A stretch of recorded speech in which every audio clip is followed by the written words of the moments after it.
Okay, so Alexei, I want to talk about something that we sort of touched on this morning. And you might hate this, but I really want you to think about it. If you are killed, if this does happen, what message do you leave behind to the Russian people? Alexei Navalny has taken on the most dangerous job in the world, challenging the leader of the Kremlin, Vladimir Putin. If I want to be a leader of this country, if I want to fight Putin, I have to organize people. Война в Украине и война в Сирии. Я прекращу войну. The Kremlin hates Navalny so much, they refuse to say his name. I was banned from everything and blacklisted. But as I became more and more famous, I was totally sure that it will be problematic for them to kill me. And boy, were you wrong. Yes, I was very wrong.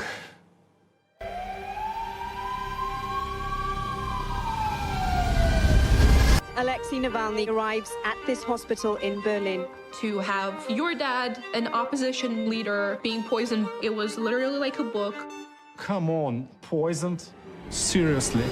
We were so shocked. It's like Putin's leaving a signature on a crime scene. It's kind of stupid. We found a domestic assassination machine on an industrial scale. Navalny will personally call his poisoners one by one. Это Навальный, Алексей, вас беспокоит. Хотел узнать, зачем вы хотели меня убить. Oh my God, you ruined their day. Navalny is stepping into a showdown with the Kremlin. I want to go back and try to change Russia. It's something worth fighting for. Are you not scared, Alexei?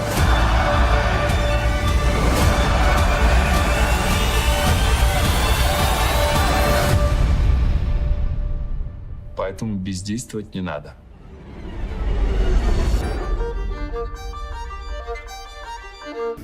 The Russian opposition leader Alexei Navalny has been laid to rest in Moscow. The fiercest critic of President Vladimir Putin died 2 weeks ago in a remote Arctic prison.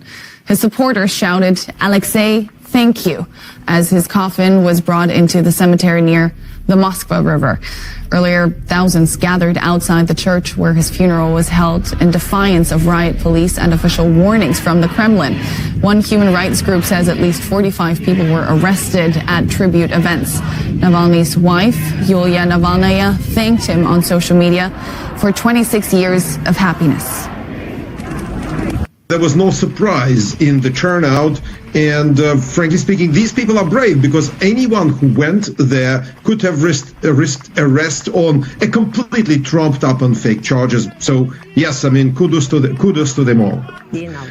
I think that what we've seen so far points to the fact that Alexei, whom I happen to know personally too, was correct to say that she's probably more radical than he is in opposition to Putin. But of course it means that she will have to recreate his team, to boost it, to find her own messages and her own image. And that is a big task for her. If she succeeds, then I'm absolutely certain she'll pose a danger to Putin, even from the outside, even from exile. Then there were difficulties with the priests, there were difficulties with the cars, with absolutely everything. Right now in Moscow, the cemetery is going to be closed because it will be 5 p.m. Moscow time when the gates are closing and they are not letting the people to put flowers on the grave. So they're doing everything they can to make this whole problem kind of disappear, because the authorities are facing the situation when they've done away with a person, but not with the problem that person represented for them. Thousands of people came to the outskirts of Moscow to pay their respects to the departed politician. And this picture, or rather those pictures, will not go away. They will stay in the people's memory. Alexei Navalny was laid to rest in Moscow today, exactly 2 weeks after his death.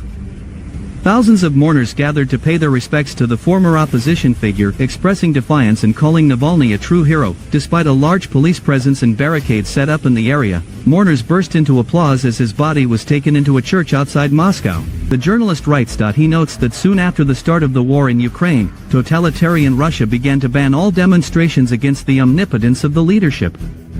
Even the most cautious criticism, even in private, is persecuted and severely punished by the regime. That is why today was probably the last mass quasi-rally against the Putin regime, which was not nipped in the bud by the secret services, special forces. With the death of Navalny, Putin overcomes one of the last obstacles on the path to unlimited claims to power over the largest country in the world, which shows increasingly fascist features.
Mourners have been gathering in Moscow for the funeral of the Russian opposition leader.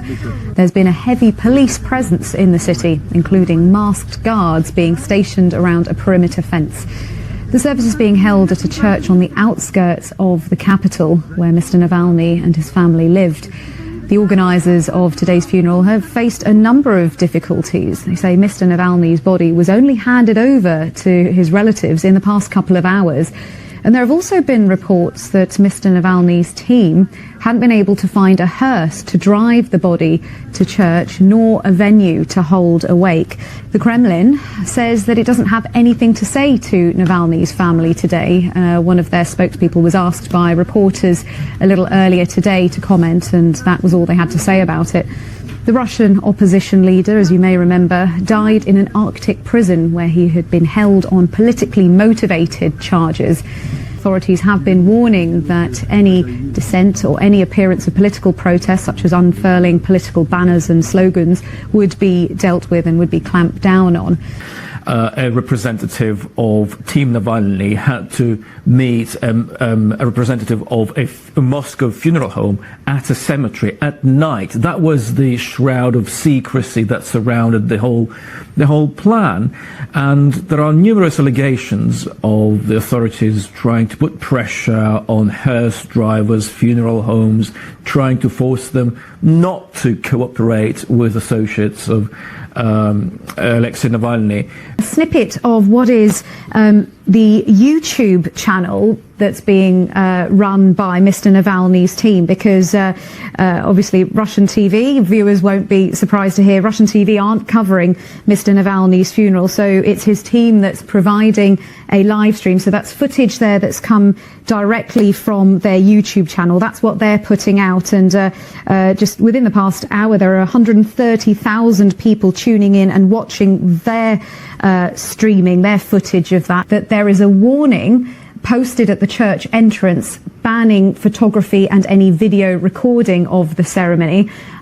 So it'll be interesting to see what the YouTube channel is able to stream and put out. Tell us a little bit more about what the authorities have said in terms of what people are allowed to do and how we're seeing people, supporters of Mr. Navalny, pushing against what the authorities are allowing. So from the point of view of the authorities, we have to remember that President Putin and his spokesman, Dmitry Peskov, they've always been reluctant to even utter Alexei Navalny's name. So from the point of view of what the official media machine is saying, it's nothing. It doesn't exist, this whole event. So it's YouTube and various social media platforms where Russians have to go to see what's going on. And there are also reports of mobile communications being unreliable, possibly jammed in the area. It's an act of defiance in itself, because these people will be aware that in the past few weeks, hundreds of people were arrested after they laid flowers at these improvised memorials that sprang up across Russia.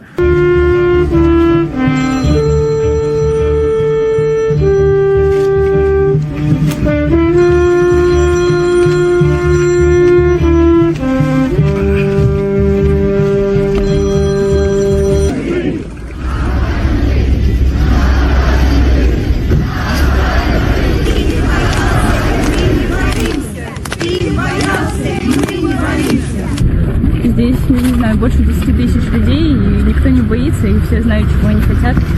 Да и пришли мы, наверное, просто потому, что почтить память человека, которого также не боялся ничего. Потому что это человек, который когда-то заставил меня заинтересоваться политикой.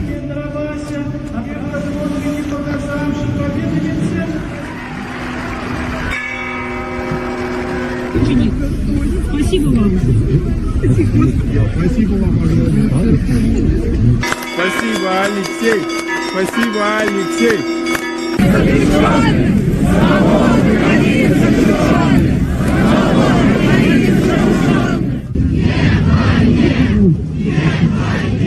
But we want to pause because funeral services for Russian opposition leader Alexei Navalny have just wrapped up in Moscow. The 47-year-old's body now headed to a nearby cemetery where Navalny will be laid to rest. Crowds have gathered outside to watch this procession.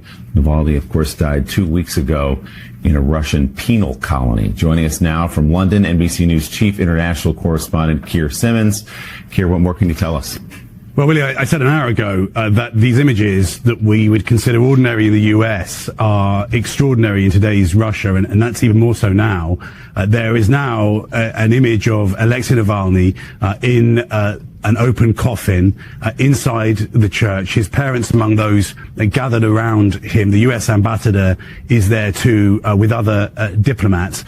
The Russian authorities harassing supporters right to the end, this morning releasing the body later than promised. But these scenes outside the church are as stunning, frankly, as what we are seeing inside the church, because as his coffin was carried into the church, as he arrived, we heard people shouting, calling out, Navalny. I'm just pausing there because you can hear them. Just remember that every one of those people in that crowd, and the organizers say that is more than 1,000 people there, and every one of them are risking jail, potentially a fine, but they're risking arrest, potentially a fine, potentially jail, simply to be there. The Kremlin making it clear that it is against the law, as it said, to attend unauthorized gatherings. Extraordinary scenes, and you mentioned that the service is now over. Though that crowd that you heard chanting Navalny, they're now chanting, "We will not forgive you." As you said, it's in Putin's Russia an act of courage just to attend the funeral. We had reports from Navalny's family that some funeral directors said they could not prepare the body, they would not prepare the body or organize the funeral because of concerns around their own safety. But first, the headlines this hour. Thousands have defied the threat of arrest and intimidation to attend the funeral of Russian opposition leader Alexei Navalny.